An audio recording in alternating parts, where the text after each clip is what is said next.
Вы когда-нибудь замечали, что вот с одним человеком общаешься, и вроде как все условно нормально, как обычно. Общаемся и, не знаю, получаешь то, что ты хочешь от этого общения. А с другим человеком общаешься, и потом чувствуешь, что у тебя как-то вот пропадает какая-то энергия, то есть проявляется слабость. Как бы вот тебе вроде как ничего не хочется после этого общения. Или наоборот, у тебя появляется какая-то тревога. Вот ты чего-то вроде начинается, у тебя вот как бы сердце не на месте, когда неспокойно тебе становится. Это связано с определенными динамическими процессами, которые могут возникать в результате такого общения. И одна из причин, почему ты можешь себя так начинать нехорошо чувствовать после общения с каким-то человеком, может быть, если это человек с ярко выраженными нарциссическими чертами. Меня зовут Евгений Масеев, я психиатр и психотерапевт, я давно работаю в теме психологии отношений. И сегодня я вам расскажу о 3 признаках, на которые стоит обратить внимание, чтобы понимать по своему ощущению, что ты общаешься с человеком, который высоко вероятно является человеком с нарциссическими чертами. Если эта тема вам интересна, ставьте лайк под видео, подписывайтесь на мой канал, и мы с вами начинаем. Первая вещь, на которую вам стоит обратить внимание, чтобы понять, не находится ли напротив вас человек с ярко выраженными нарциссическими чертами, это как этот человек реагирует на ваш отказ, на слово «нет». Дело в том, что вот эти вот нарциссические черты являются проявлением, знаете, такой внутренней хрупкости, неустойчивости и уязвимости.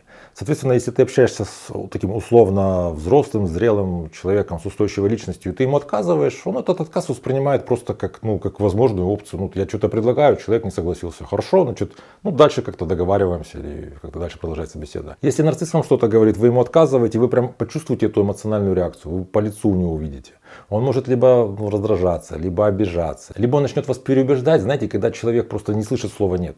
Когда ты говоришь «нет», он говорит давай, нет, давай. То есть вот такое, знаете, это как бы неконструктивная попытка просто продавить вас. Также, если он не может прямо продавить, он может включить какие-то манипуляции, например, через чувство вины, я же просто хотел сделать как лучше, я просто думал, что мы с тобой друзья, соответственно, что ты согласишься, понимаете, вот такие вот происходят штуки. Поэтому первое правило: обращайте внимание не столько на то, что он там говорит, сколько на то, как он реагирует на то, как вы отстаиваете свои границы. Если вы человеку говорите «нет», а он прям разрушается, значит, там есть какая-то вот такая эмоциональная незрелость, которая в том числе свойственна нарциссическим чертам. Второе правило, что нужно делать, чтобы понять, что ты общаешься с нарциссом, возможно, нужно обращать внимание на то, что он делает, когда ты говоришь о себе. Человек с такой условно гармоничной, зрелой личностью, когда ты ему что-то о себе говоришь, он слушает.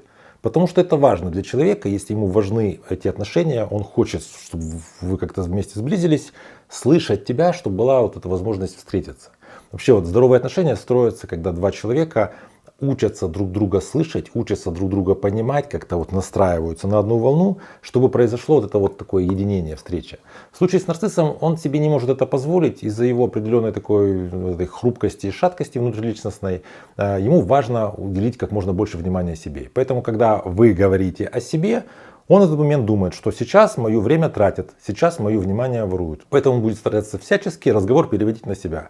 Вы говорите о себе, а он говорит: да, как раз у меня была похожая ситуация, и начинает что-то говорить. Он может обесценивать ваши какие-то переживания. Предположим, вы говорите о том, как вам плохо, он говорит: да, но это ничего страшного, вот я когда-то, когда я работал, там еще был, будучи студентом, вот мне было плохо. То есть он всячески переводит разговор на себя, и когда с таким человеком общаешься, постоянно у вас будет возникать чувство, что мы говорим о нем. Я как бы до конца не раскрываюсь. Вы пообщались с таким человеком, и потом полная голова у вас каких-то его событий, его какого-то содержания, а вот вас вроде никто не выслушал. Вы общаетесь с человеком, у которого, вероятно, есть ярко выраженные нарциссические черты. Третье правило, как понять, что ты разговариваешь с нарциссом: нужно обратить внимание на то, что ты чувствуешь после разговора с таким человеком. Вообще это очень важное такое вот умение рефлексировать, прислушиваться к своим чувствам, понимать, что ты хочешь, что с тобой происходит, что ты чувствуешь. Как правило, когда мы общаемся с человеком, с условно таким обычным человеком, у нас что происходит? Мы как-то что-то можем человеку рассказать. Вот ты выговорился, получается у тебя чувство, что ты как выгрузился. И с другой стороны, от него что-то узнал, немножко как-то вдохновился, чем-то заинтересовался. Произошел такой взаимообмен. Вот ты с человеком как бы встретился, и вы с ним поменялись этим общением, и у тебя есть ощущение какое-то удовлетворения. Такое с чуть-чуть легкости, чуть-чуть какого-то такого, не знаю, энергии, потому что новые какие-то вещи ты узнал. Это такое общение, условно нормальное. От такого общения ты чувствуешь себя лучше. Общаясь с нарциссом, ты потом чувствуешь какое-то или опустошение, или иногда такое легкое чувство вины, как будто что-то было не так. Вот я что-то не так сделал. Я что-то не заметил, что пошло не так. Потому что когда общаешься с нарциссом, он всегда больше вносит себя в разговор. Разговор идет так, как нужно ему, а не так, как нужно тебе. Ты не удовлетворяешься в этом разговоре, и потом у тебя есть такое чувство, что вот ну, что-то пошло не так. Ты, может быть, точно не понимаешь, что пошло не так и где он нарушил твои границы. Но вот этот уровень твоей тревоги, он сигнализирует о том, что где-то был пробой, где-то вот он куда-то вот залез, что-то пошло не так, как ты хотел.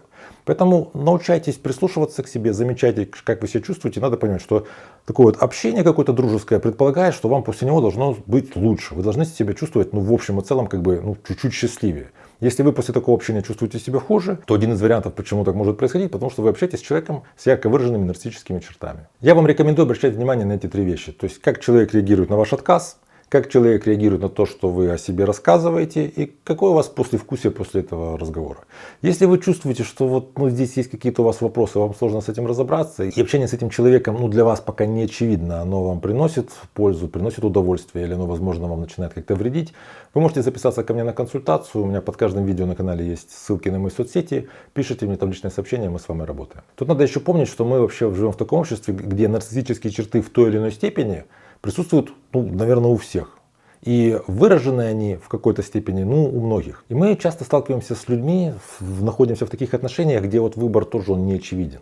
Потому что, опять же, если вот где-то ты замечаешь какой-то нарциссизм и с человеком не общаться, можно так вообще всех вокруг себя поразгонять. С другой стороны, если общаться вообще со всеми, кто хочет с тобой общаться, то можно себя потерять в этом общении. Чтобы в этом разобраться, нужно иногда немножко поработать с собой, чтобы чувствительность как-то улучшилась, чтобы лучше понимать вообще, чего ты хочешь, из каких потребностей ты идешь в эти отношения. Если у вас есть опыт общения с человеком с ярко выраженными нарциссическими чертами, напишите в комментариях, на что вы обращали внимание, чтобы понять, что вот здесь этот нарциссизм присутствует. Я буду благодарен, если вы поделитесь своим опытом, также остальным подписчикам это тоже будет интересно. Если эта тема вам понравилась, ставьте лайк под видео, подписывайтесь на мой канал, чтобы не потерять меня, берегите себя и своих близких, и до встречи в следующих выпусках.